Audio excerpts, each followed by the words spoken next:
നവീൻ ബാബുവിൻ്റെ കേസ്. ഓരോ ദിവസവും നമ്മൾ ഈ കേസെടുത്ത് ചർച്ച ചെയ്യുമ്പോൾ നമുക്കൊരു ഉദ്ദേശമുണ്ട്. നവീൻ ബാബുവിന് നീതി കിട്ടുന്നത് വരെ മറ്റു മാധ്യമങ്ങളൊന്നും ചർച്ച ചെയ്യാതെ ഇപ്പോൾ പതുക്കെ നവീൻ ബാബുവിനെ മാറ്റിവെക്കുകയും അദ്ദേഹത്തിൻ്റെ കുടുംബത്തെ, അദ്ദേഹത്തിൻ്റെ ഭാര്യയുടെ കണ്ണുനീരിനെ, മക്കളുടെ കണ്ണുനീരിനെയൊക്കെ കാണാതിരിക്കുമ്പോൾ ഇനിയൊരു എന്താണ് സെൻസേഷൻ ആയിട്ടുള്ള ന്യൂസ് വന്നാൽ മാത്രമാണ് ഇതിൻ്റെ പുറകെ അവർ പോവുള്ളൂ. പക്ഷെ നമ്മൾ ഓരോ ദിവസവും അദ്ദേഹത്തിനും അദ്ദേഹത്തിൻ്റെ കുടുംബത്തിനും നീതി കിട്ടണം, അദ്ദേഹത്തിൻ്റെ ആത്മാവ് ഇതൊക്കെ നോക്കിക്കാണുന്നുണ്ടാവുമെന്ന് വിശ്വസിച്ചുകൊണ്ട് അദ്ദേഹത്തിന് നീതി കിട്ടാൻ വേണ്ടി ഓരോ ദിവസവും പറയുന്ന ആളുകളാണ്. അപ്പോൾ പി ദിവ്യയുമായി ബന്ധപ്പെട്ട് പുതിയ ചില കാരണങ്ങളൊക്കെ വരുന്നത് പി ദിവ്യ ചില പരിപാടികളിൽ അതിഥിയായി എത്തുന്നു എന്നുള്ളതൊക്കെയാണ്. കാരണം കണ്ണൂരിലെ ചില പരിപാടികളിൽ അതിഥിയായി ദിവ്യയെ പങ്കെടുപ്പിക്കാൻ വേണ്ടി പാർട്ടി നേതൃത്വം ഒരുങ്ങുന്നുണ്ട്. എത്രയൊക്കെ തരം താഴ്ത്തിയാലും MP ഗോവിന്ദൻ മാസ്റ്റർ ഒരു പരാമർശമുണ്ടായിരുന്നു, ദിവ്യ പാർട്ടി മെമ്പർ തന്നെയാണ്, ഞങ്ങൾ ദിവ്യയെ സംരക്ഷിക്കുമെന്നുള്ളത്. അതിൻ്റെ ചുവട് പിടിച്ചാണ് ഇത്തരം നീക്കങ്ങൾ. അപ്പോൾ പാർട്ടി ദിവ്യയെ കൈവിട്ടിട്ടില്ല, ദിവ്യയെ വീണ്ടും സ്റ്റാറാക്കി കൊണ്ടുവരാൻ തന്നെയാണ് പാർട്ടിയുടെ തീരുമാനം, അല്ലേ? തീർച്ചയായിട്ടും പാർട്ടി ദിവ്യയെ കൈവിട്ടിട്ടില്ല എന്നുള്ളത് നമുക്കൊക്കെ മനസ്സിലാവുന്ന കാര്യമാണ്. ദിവ്യയെ പി ശശിയെ തിരിച്ചു കൊണ്ടുവരാൻ പാർട്ടിക്ക് അധികം സമയമെടുത്തു. ലൈംഗിക ആരോപണ കേസിൽ വരെ ഉൾപ്പെട്ട ആളാണ് പി ശശി. ഇപ്പോൾ മുഖ്യമന്ത്രിയുടെ പൊളിറ്റിക്കൽ സെക്രട്ടറിയാണ്. അപ്പോൾ ആ പി ശശിയെ വരെ കൊണ്ടുവരാൻ പാർട്ടിക്ക് വലിയ സമയമെടുത്തില്ല എങ്കിൽ എന്തുകൊണ്ട് പി ദിവ്യയെ മുൻനിരയിലേക്ക് കൊണ്ടുവരാൻ പാർട്ടി അധിക സമയമെടുക്കുമെന്ന് നമ്മൾ ചിന്തിക്കുന്നത് തന്നെ തെറ്റാണ്. അതൊരിക്കലും ശരിയായിട്ടുള്ള കാര്യമല്ല. പാർത്ഥൻ, ഇവിടെ നമ്മൾ ചർച്ച ചെയ്യുന്നത് ദിവ്യയുമായി ബന്ധപ്പെട്ട വിഷയമാണെങ്കിലും ഇതുവരെ റോളൊന്നുമില്ലാതെ ഇങ്ങനെ ഒതുങ്ങി നിൽക്കുന്ന ഒരാളുണ്ട്, നമ്മുടെ നവീൻ ബാബുവിൻ്റെ ഡ്രൈവർ ഷംസുദ്ദീൻ എന്തുകൊണ്ട് വാ തുറക്കുന്നില്ല? ഷംസുദ്ദീൻ എന്തുകൊണ്ട് മിണ്ടുന്നില്ല? ഷംസുദ്ദീനിലേക്ക് എന്തുകൊണ്ട് അന്വേഷണം നീളുന്നില്ല? ഇതൊക്കെ ഒരു ചർച്ചയാണ്. ആ 7 മണിക്കും രാത്രി 9:45 ഇടയിൽ ക്വാർട്ടേഴ്സിൽ സംഭവിച്ചത് എന്താണ്? നവീൻ ബാബു മുനീശ്വർ കോവിലിൽ നിന്ന് ഓട്ടോ പിടിച്ച് ക്വാർട്ടേഴ്സിലേക്ക് വന്നതിന് ശേഷം പിന്നീട് റെയിൽവേ സ്റ്റേഷനിൽ പോയി എന്ന് പറയുന്നത് കണ്ടവരായി ആരുമില്ല. റെയിൽവേ സ്റ്റേഷനിൽ പോയിട്ട് ട്രെയിൻ കയറാത്തത് എന്തുകൊണ്ടാണ്, സ്റ്റേഷനിലുള്ളിലേക്ക് കയറാത്തത് എന്തുകൊണ്ടാണ്, വീണ്ടും തിരിച്ച് ക്വാർട്ടേഴ്സിൽ തന്നെ വന്നത് എന്തിനാണ് എന്നൊക്കെയുള്ള ചോദ്യങ്ങൾ ദുരൂഹമായി നിൽക്കുന്നു. ഷംസുദ്ദീൻ വീടിനകത്ത് അതുവരെ അത്രയും സ്വാതന്ത്ര്യമുള്ള ക്വാർട്ടേഴ്സിൽ ഷംസുദ്ദീൻ അന്നത്തെ ദിവസം ഒറ്റയ്ക്ക് കയറാൻ ഭയപ്പെട്ടത് എന്തിനാണ്? ഇതൊക്കെ നമ്മൾ ആവർത്തിച്ച് ചോദിക്കുന്നതാണ്. ഷംസുദ്ദീൻ എന്തുകൊണ്ട് ഇവരാരും അല്ലെങ്കിൽ ജനമധ്യത്തിൽ അല്ലെങ്കിൽ പൊതുമധ്യത്തിൽ പോലീസ് എത്തിച്ച് ചോദ്യം ചെയ്യുന്നില്ല, അല്ലെങ്കിൽ പോലീസ് അക്കാര്യത്തിൽ കൂടുതൽ നീക്കങ്ങൾ നടത്തുന്നില്ല എന്നുള്ളതാണ്. ഇടയ്ക്ക് പാർത്ഥൻ എപ്പോഴും പറയുന്നത്, ഞാൻ ആ വാർത്ത ശ്രദ്ധിച്ചിട്ടില്ലായിരുന്നു, ഷംസുദ്ദീനെ വിളിച്ച് കാര്യങ്ങൾ ചോദിച്ചു എന്നുള്ളത് പറയുന്ന കേട്ടോ. അത് വലിയ വാർത്തകളൊന്നും ആയി നമ്മൾ കണ്ടില്ല. പിന്നീട് ഇപ്പോൾ പ്രശാന്തിന് ക്ലീൻ ചീറ്റ് കൊടുത്തതുപോലെ ഷംസുദ്ദീനെയും വെറുതെ വിടുന്ന രീതി, ഷംസുദ്ദീനിൽ നിന്ന് കൂടുതലൊന്നും ഇവർക്ക്, ഇപ്പോൾ ഷംസുദ്ദീൻ പറഞ്ഞാൽ എന്താണ് പറയാൻ പോകുന്നത്? ഞാൻ അദ്ദേഹത്തെ വാഹനത്തിൽ കയറ്റി മുനീശ്വർ കോവിലിന് മുന്നിൽ ഇറക്കി. ഷംസുദ്ദീൻ ഒരുപാട് കാര്യങ്ങൾ അറിയാമായിരിക്കാം, പക്ഷേ ഷംസുദ്ദീൻ പ്രത്യേകിച്ച് ഈ CPM അനുഭാവികളായിരിക്കും ഈ ഡ്രൈവർമാരായിട്ടൊക്കെ വരുന്നവർ പോലും. അപ്പോൾ ഇവർക്കും ഇവരുടേതായ പരിമിതികൾ ഉണ്ടാകും. ജീവനിൽ കൊതിയില്ലാത്ത ആരും ഉണ്ടാവില്ലല്ലോ, എല്ലാവർക്കും ജീവൻ വിലപ്പെട്ടതാണല്ലോ. അപ്പോൾ വാ തുറന്നാൽ ഷംസുദ്ദീൻ ഇല്ലാതാകുമെന്നുള്ള ഭയം, പ്രത്യേകിച്ച് കണ്ണൂരാണ്, കണ്ണൂരിലെ CPM എത്ര ശക്തരാണ് എന്നുള്ളത് നമുക്ക് എല്ലാവർക്കും അറിയാവുന്ന കാര്യം കൂടിയാണ്. അതുകൊണ്ടാണ് നവീൻ ബാബുവിൻ്റെ ക്വാർട്ടേഴ്സിൽ സംഭവിച്ചത് എന്താണ് എന്നുള്ളത് നമ്മളൊക്കെ ഇപ്പോഴും ഈ ചോദ്യം ആവർത്തിച്ചു കൊണ്ടിരിക്കുന്നത്.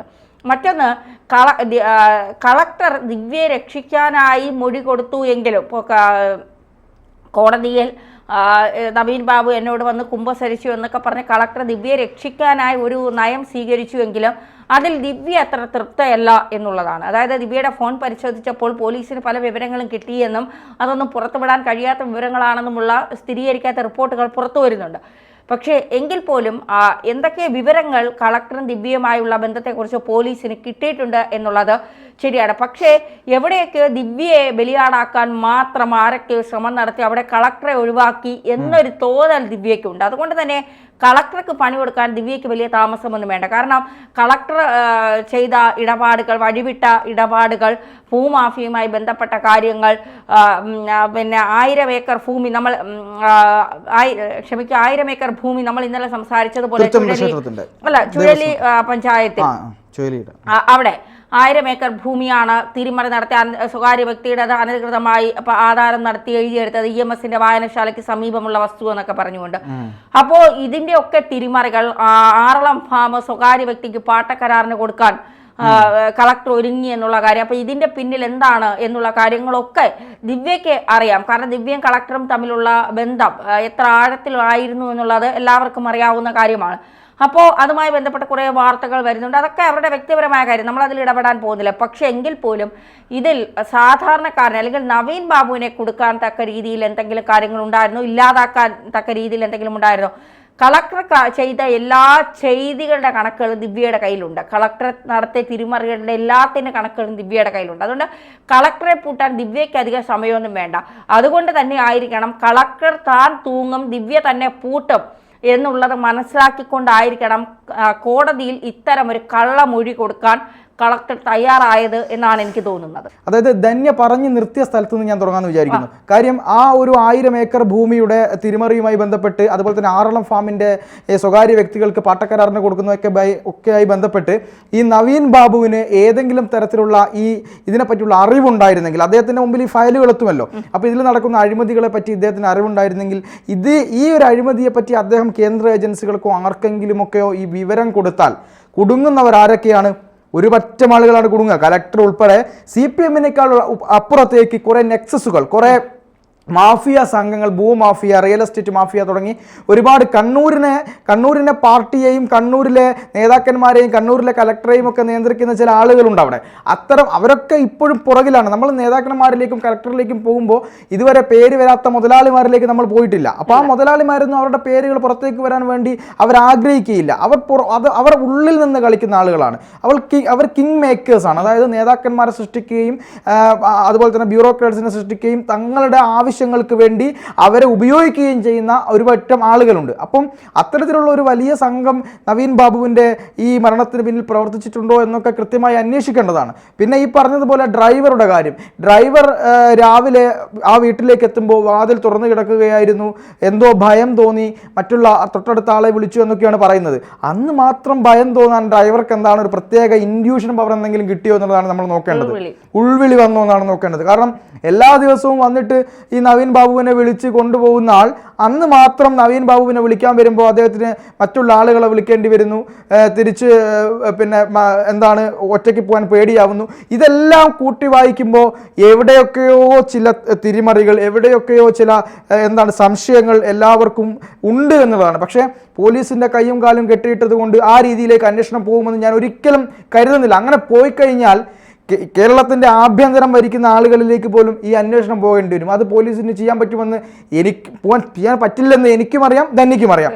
അപ്പോൾ ഇത്തരത്തിലുള്ള ഒരുപാട് ദുരൂഹതകൾ നിറഞ്ഞ ഈ കേസിനകത്ത് ഇവർക്ക് നീതി കിട്ടണം എന്നുള്ളതിൽ അപ്പുറത്തേക്ക് നമുക്കൊന്നും പറയാനില്ല. പക്ഷേ മഞ്ജുഷയുമായി ബന്ധപ്പെട്ട് നവീൻ ബാബുവിൻ്റെ ഭാര്യ അവർ കുറച്ച് കരുത്തയായ സ്ത്രീ ആയതുകൊണ്ട് തന്നെ അവർ ഇതിൻ്റെ പുറകെ പോകുമെന്നും മറ്റു മാർഗങ്ങൾ തേടുമെന്നും നിയമവഴി ഉൾപ്പെടെ തേടുമെന്നുമുള്ള പ്രതീക്ഷയും നമുക്കുണ്ട്. അതുമായി BJPയും ഒക്കെ ബന്ധപ്പെട്ടും സുരേഷ് ഗോപിയുമായി ബന്ധപ്പെട്ടും അദ്ദേഹത്തിൻ്റെ ഇടപെടലുകൾ ഒരുപക്ഷെ കേന്ദ്രത്തിൽ നിന്നുള്ള ഒരു അനുകൂലമായ സാഹചര്യത്തിലേക്ക് എത്തിക്കാനുള്ള ഒരു സാധ്യത കൂടി നമ്മൾ ഈ കാര്യത്തിൽ കാണുന്നുമുണ്ട്. തീർച്ചയായിട്ടും മഞ്ജുഷ കുറച്ചുകൂടി കൂടുതൽ, അതായത് ജാമ്യം റദ്ദാക്കണം എന്നതിനപ്പുറം ഒരു CBI അന്വേഷണം വേണമെന്നുള്ള ആവശ്യം മഞ്ജുഷയുടെ ഭാഗത്തുനിന്ന് ഉയർന്നാൽ കേരള സമൂഹം, പൊതുസമൂഹം മുഴുവൻ മഞ്ജുഷയുടെ ഒപ്പം നിൽക്കുമെന്നുള്ള കാര്യത്തിൽ സംശയം വേണ്ട.